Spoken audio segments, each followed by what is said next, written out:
সকল সাংবাদিক ভাই বোনদের ইনকিলাব মঞ্চের পক্ষ থেকে বিপ্লবী শুভেচ্ছা। আপনারা সকলেই জানেন যে গত বছর 13ই আগস্ট আমরা শাহবাগে অবরোধ করেছিলাম আওয়ামী খুনি স্বৈরাচার হাসিনার বিচারের দাবিতে, এবং আজকে প্রায় 8 মাস অতিবাহিত হয়ে গেছে। আমরা জুলাই, শাপলা এবং পিলখানা গণহত্যার বিচারের দাবিতে এবং গণহত্যাকারী আওয়ামী লীগকে নিষিদ্ধের দাবিতে আমরা গত 1 মাস ধরে বাংলাদেশের সকল বিভাগীয় শহর এবং গুরুত্বপূর্ণ জেলাগুলোতে জনসংযোগ করেছি, এবং আমরা বাংলাদেশের সকল রাজনৈতিক দলের কাছে গিয়েছি। বাংলাদেশের সকল আপামর জনসাধারণের কাছ থেকে আমরা তাদের অভিমত নিয়েছি। সুতরাং জুলাই, পিলখানা এবং শাপলা গণহত্যার বিচারের দাবিতে আগামী 25 তারিখের যেই শহীদী সমাবেশ, সেই শহীদী সমাবেশে আমাদের সার্বিক প্রস্তুতি, মানুষের পক্ষ থেকে তাদের দাবি দেওয়া এবং রাজনৈতিক দলগুলো আওয়ামী লীগ নিষিদ্ধের ব্যাপারে কি অভিমত ব্যক্ত করেছেন সে সকল সার্বিক বিষয়ে আজকের প্রোগ্রামে বক্তব্য রাখার জন্য অনুরোধ করছি ইনকিলাব মঞ্চের মুখপাত্র শরীফ ওসমান হাদিকে। আসসালামু আলাইকুম প্রিয় সাংবাদিক ভাই ও বোনেরা, আজকের দিনে এই সংবাদ সম্মেলন করা আমাদের জন্য অত্যন্ত লজ্জার। যেই সরকার জুলাইয়ের রক্তের উপর দাঁড়িয়ে সরকার হয়েছে, তারা কতক্ষণ রাজনৈতিক দলের দায়, সংস্কারের নামে তারা ঘন্টার পরে ঘন্টা মিটিং, এগুলো সব রাষ্ট্রের জন্য জরুরি, কিন্তু গণহত্যার বিচারের মতো জরুরি এই বাংলাদেশে আর কি ছিল? আমরা কথা বলতে বলতে 36শে জুলাই আসতে আর মাত্র 2 মাস বাকি, প্রায় বছরের কাছে চলে এসেছে আগামী 36শে জুলাই। আমরা এই সরকারকে, আপনারা জানেন, সাপোর্ট করবার জন্য, এই সরকারকে কেউ যেন বিব্রত না করে, সে যেন গণহত্যার বিচারটা করতে পারে, সে যেন লীগ নিষিদ্ধের প্রশ্নে অনড় থাকতে পারে, আমরা শত সমালোচনা সত্ত্বেও এই সরকারের ডান হাতটা সবসময় ধরে রেখেছি। আমরা সরকারকে কখনো বিব্রত হতে দেইনি। কিন্তু একটা কথা আজকে সরকারকে মনে করিয়ে দেই, ডক্টর ইউনূস কিন্তু পুরো এই সরকার না। ডক্টর ইউনূস সাহেবের নাম বিক্রি করে আপনারা সবাই উপদেষ্টা হয়ে যাচ্ছেন। একটা আউট অ্যান্ড আউট স্পষ্ট কথা বলি, এই সরকারের কাজ খাল কাটা না, নদী খনন করা না। রক্তের মধ্য দিয়ে আইসা আগামী 10, 20, 30 বছরও যদি নদী খনন করা না হয়, বাংলাদেশ মরে যাবে না। খাল না কাটলেও বাংলাদেশ মরে যাবে না। বাংলাদেশে গণহত্যার বিচার না করলে বাংলাদেশ মরে যাবে। বাংলাদেশের স্বাধীনতা, সার্বভৌমত্ব বাঁচবে কিনা, এইটা প্রশ্নটা এখন নির্ভর করছে জুলাই বাঁচার উপর। জুলাই না বাঁচলে বাংলাদেশ বাঁচবে না। সেই প্রশ্নে যখন এই সরকারের প্রথম বারবার মিটিং হওয়ার কথা ছিল বিএনপির সাথে, জামাতের সাথে, এনসিপির সাথে, আওয়ামী লীগকে কোন ফরম্যাটে নিষিদ্ধ করা যায়, গণহত্যার বিচারটা কত দ্রুত নিশ্চিত করা যায়, তারা সেটা না করে এত কিছুর মধ্যে আরো 10টা কমিশন করেছে, তারা নারী কমিশন করেছে। সম্পূরক প্রশ্ন আসবে তাই আগে বলে দিয়েছি, এই যে একটা নারী কমিশন করেছেন, এই নারী কমিশনের কোন নারী জুলাইয়ের আন্দোলনে সম্পৃক্ত ছিলেন? এই নারী কমিশনের কোন নারী গত 15 বছরে ফ্যাসিবাদ সংগ্রামে সামনের সারিতে ছিলেন?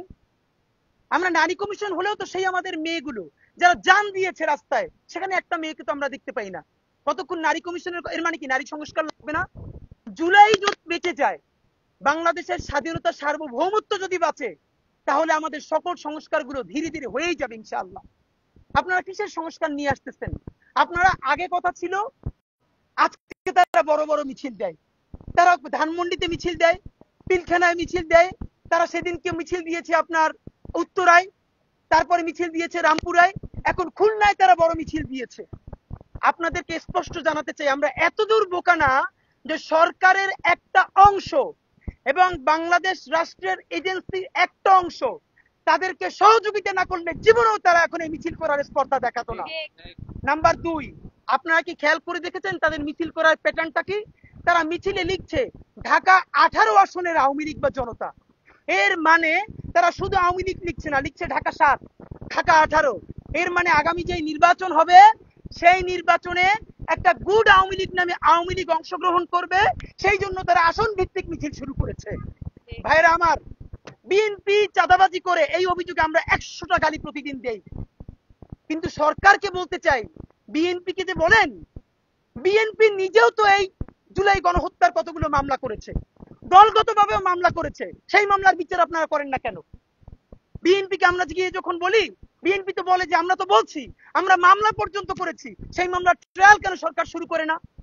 দেখেন, একটা ট্রাইব্যুনাল, যেই ট্রাইব্যুনাল অনেক আগে গঠিত হয়েছে, সেই দ্রুত বিচার ট্রাইব্যুনাল দিয়ে গণহত্যা, যেখানে প্রায় 2000 শহীদ, হাজার হাজার অন্ধ আহত, তাদের বিচার শুরু হয়েছে। এইখানের পুলিশরা এত ইনক্যাপাবল, প্রসিকিউটররা আমাদেরকে বলেছে আসামি পুলিশদেরকে নিয়ে ধরতে গেলে পুলিশ দৌড়িয়ে পারে না, প্রসিকিউটররা গিয়ে দৌড়িয়ে আসামি ধরা লাগে। কেন? এটা প্রসিকিউটরের কাজ। আপনি কেন দ্রুত বিচার ট্রাইব্যুনালে আরো 10টা ট্রাইব্যুনাল করেন নাই? আচ্ছা 10টা পারেন নাই, 5টা ট্রাইব্যুনাল পারেন নাই, এই ট্রাইব্যুনালের মধ্যে আপনি আরো কেন একাধিক বেঞ্চ করেন নাই? মানে এইটা আপনার বিএনপি নিষেধ করছে? বিএনপি না হয় এই সংস্কার মানে না, সেই সংস্কার মানে না, বিএনপি বলেছে, জামাত বলেছে যে এই ট্রাইব্যুনালের মধ্যে আরো বেঞ্চ বাড়ানো যাবে না, আরো 10টা ট্রাইব্যুনাল করা যাবে না। জুলাই গণহত্যা আপনাদেরকে আমরা শুধু একটু বলি, আমরা এই গণহত্যার বিচার চেয়ে গত 16 দিন ধরে বাংলাদেশের প্রতিটি বিভাগে এবং বৃহত্তর জেলায় আমাদের পোস্টার নিয়ে, লিফলেট নিয়ে আমরা জনসংযোগে গেছি। আমরা প্রতিটা বিভাগে গিয়ে 1-2 জন শহীদের কবর জিয়ারত করেছি। ভাইরা আমার, এইসব শহীদদের পরিবারদের চোখের দিকে তাকানো যায় না। আপনি আপনার ক্ষমা করতে পারবেন না এই পরিবারের মায়ের সাথে কথা বলে। শহীদ আবু সাঈদের কবর জিয়ারত করতে গেছি, তার মা আমাদের মাথায় হাত রেখে কেঁদে ফেলেছে, কোনো কথা বের হচ্ছে না। শহীদ ওয়াসিমের বাবা বলছে আমি আর কোনো কথাই বলবো না, এখনো যদি বিচার চাওয়াই লাগে তাহলে আর কোনো কথাই বলবো না। আমরা রাজশাহীতে যে শহীদের কবরে গেছি, কি অবহেলা দেখেন। কবরস্থানে, সরকারি কবরস্থানে জুলাই শহীদ আঞ্জুমের একটা নেম প্লেট পর্যন্ত, সাকিব আঞ্জুমের একটা নেম প্লেট পর্যন্ত সরকার দেয় নাই, যেখানে একটা শহীদ, জুলাই শহীদ, তার কবর আছে। এই অবহেলা কেন? আপনার কাজ ছিল এই শহীদদের পূর্ণাঙ্গ তালিকা করা, আহতদের চিকিৎসা করা, আপনার কাজ ছিল প্রত্যেকের বিচার করা। সব থেকে ভয়ানক কথা বলি, এই আওয়ামী লীগ নিষিদ্ধ হবে কি হবে না, এই প্রশ্নে আসিফ নজরুল স্যার 2-1 দিন আগে অথবা আজকে মানব জমিনে সম্ভবত একটা কলাম লিখেছেন। আমি তার কলাম পড়ে যেটুকুন বুঝেছি, যে আমরা নিজেরাও তো বলেছি যে এক্সিকিউটিভ অর্ডারে আওয়ামী লীগকে নিষিদ্ধ করা যাবে না। এই আওয়ামী লীগ জামাতকে এক্সিকিউটিভ অর্ডারে করেছে, এটা আমরা মানি না। হয়তো আপনি তাকে নিষিদ্ধ চান কিনা, আপনি জনগণের ভোট নেন, আপনি গণভোট করেন। আপনি গণভোট যদি না করেন, এখন যেটা বুঝছি তারা আদালতের আশ্রয় নিতে চায়, ভেরি গুড, আমরাও চাই আদালত মীমাংসা দিক, গণহত্যাকারী দল হিসেবে আওয়ামী লীগের বিচার হোক। তাতে যদি নিষিদ্ধ হয় হয়ে যাবে, নিষিদ্ধ না হলে না হবে, কিন্তু দলগতভাবে আওয়ামী লীগের বিচার শুরু হচ্ছে না কেন? আসিফ নজরুল সাহেবের কলাম পড়ে বুঝলাম তিনি জনগণকে বলছেন যে কোনো ভাবে তারা যেন আদালতে মামলা করে।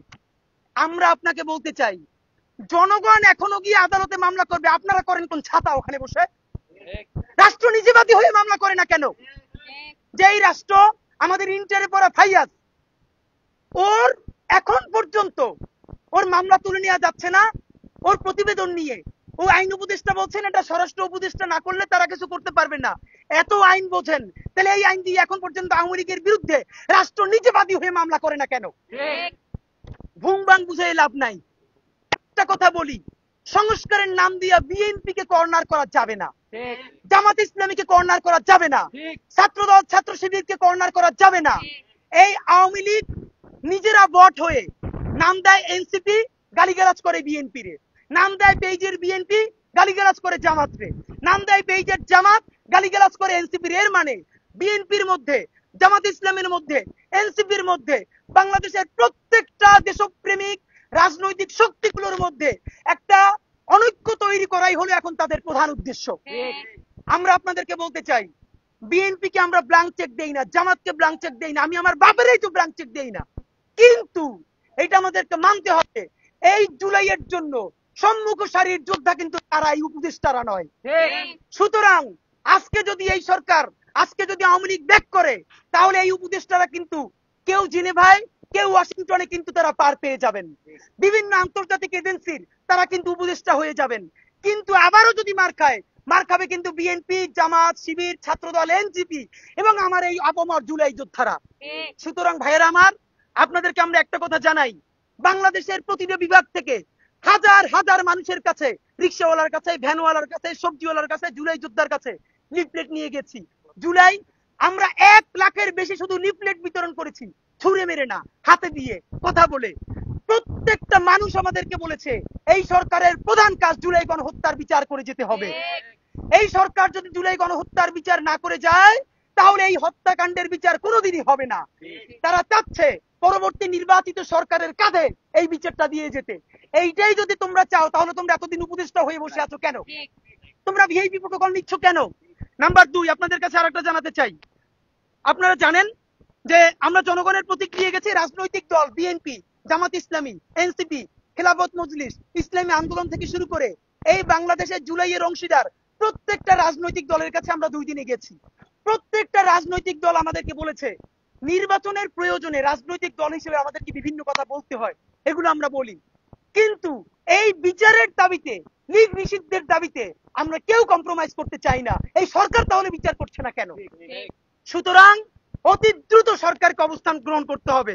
আপনাদেরকে একটা কথা জানাই, পিলখানা হত্যাকাণ্ড নিয়ে যেটা হয়েছে, অনেক কথার পরে একটা কমিশন করা হয়েছে পিলখানা গণতদন্ত নিয়ে।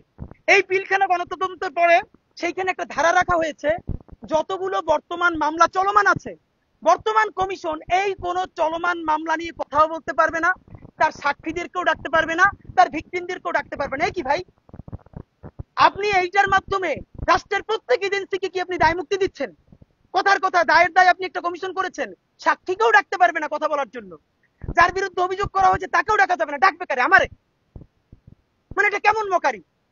জানা গেছে তাপসের গাড়িতে পর্যন্ত একজন সেনাবাহিনীর অফিসার পিলখানা, তার স্ত্রী আমাদের সাথে কথা বলেছে, তাপসের গাড়িতে তাকে উঠিয়ে গুম করা হয়েছে। এইটার সাথে সেনাবাহিনীর তৎকালীন একটা অংশ জড়িত ছিল। তাহলে তাদেরকে দায় মুক্তি দেওয়া কি আমাদের এই সরকারের দায়িত্ব? পারলে বিচার করেন, না পারলে সংবাদ সম্মেলন করে বলেন অমুক অমুকে বিচারে বাধা দেয়, দেশ ছেড়ে চলে যায়, আল্লাহ হাফেজ। কিন্তু করতেটা চান কি, এইটা আমাদেরকে ক্লিয়ার করেন। নাম্বার 2, শাপলা নিয়ে সব থেকে ভয়ানক কথাবার্তা। আমাদের প্রচুর মানুষ কথা বলার কারণে অন্তত পিলখানা নিয়ে একটা নামকাওয়াস্তে কমিশন হলেও হয়েছে। ভাই, পিলখানায় শহীদ হয়েছে দেশপ্রেমিক সেনাবাহিনী, তবুও তারা কিন্তু এলিট, আরবান। এই আরবান এবং এলিট ধনী লোক বলেই কি তাদেরকে বুঝ দেওয়ার জন্য একটা কমিশন হলো? আর হেফাজতে যারা এসেছে কমি মাদ্রাসার গ্রাম থেকে আসা একটা কিশোর, গরিব বলেই কোন নামে এখন পর্যন্ত একটা কমিশন করলে এই সরকারের ইজ্জত যায়? এই সরকারের শাপলা নিয়ে কথা বলতে যদি ইজ্জত যায়, তাহলে শাপলার লোকদের ত্যাগের বিনিময়ে যে জুলাই হয়েছে, সেই জুলাইয়ের সরকার হইতে তার ইজ্জত যায় না? যাত্রাবাড়িতে 80 জনের অধিক মাদ্রাসার ছেলে শহীদ হয়েছে, হাজার হাজার মাদ্রাসা ছেলে পঙ্গু হয়ে আছে, তাদেরকে কথা বলতে, তাদের রক্তে আপনার সরকার হইতে ইজ্জত যায় না? অতি দ্রুত শাপলা গণহত্যা নিয়ে তদন্ত কমিশন করতে হবে। আপনাদেরকে আমরা জানাই, ভয়াবহ একটা অবস্থা চলছে। ফৌজদারি দণ্ডবিধির 132 নম্বর ধারা, এই ধারায় লেখা আছে আপনি যদি কোনো মামলা করতে চান, সরকারি কোনো কর্মকর্তা এবং পুলিশ তাদেরকে যদি আপনি আসামি করতে চান, তাহলে স্বরাষ্ট্র মন্ত্রণালয়ের পারমিশন লাগবে। ভয়াবহ অবস্থা হলো, যেই পুলিশের উপরে কেউ আক্রমণ করে নাই জুলাই আন্দোলনে, অতর্কিত ভাবে মাথায় গুলি করে, বুকে গুলি করে হত্যা করেছে, এবং তাকে কেউ একটা লাঠি দিয়েও আক্রমণ করে নাই, তার ছবি আছে, ভিডিও আছে, শহীদ পরিবার মামলা করতে গেছে। পুলিশ তাকে বলছে থানা দিয়ে যে আপনি যদি পুলিশের নামে মামলা করতে চান তাহলে এইটা স্বরাষ্ট্র মন্ত্রণালয়ে পাঠানো লাগবে, পাশ হয়ে আসতে আসতে আগে আসলেও 3 মাস, এর চেয়ে আপনি কাজ করেন এখানে আওয়ামী লীগের কারণে আমি মামলা করে দিয়ে যান। কি ভাই, মানে যেই পুলিশ গণহত্যা সরাসরি জড়িত, যাকে আক্রমণ করে না, সে নিজে গুলি করে হত্যা করে ফেলেছে, তার বিরুদ্ধে এমনিতে মানুষের হয়তো ছেলে মারা গেছে বা মেয়ে মারা গেছে, বিপর্যস্ত হয়ে গেছে, এখন সে আবার স্বরাষ্ট্র মন্ত্রণালয়ে এসে ঘুরবে বিচার করার জন্য, তাহলে এই রাষ্ট্রের কাজ কি?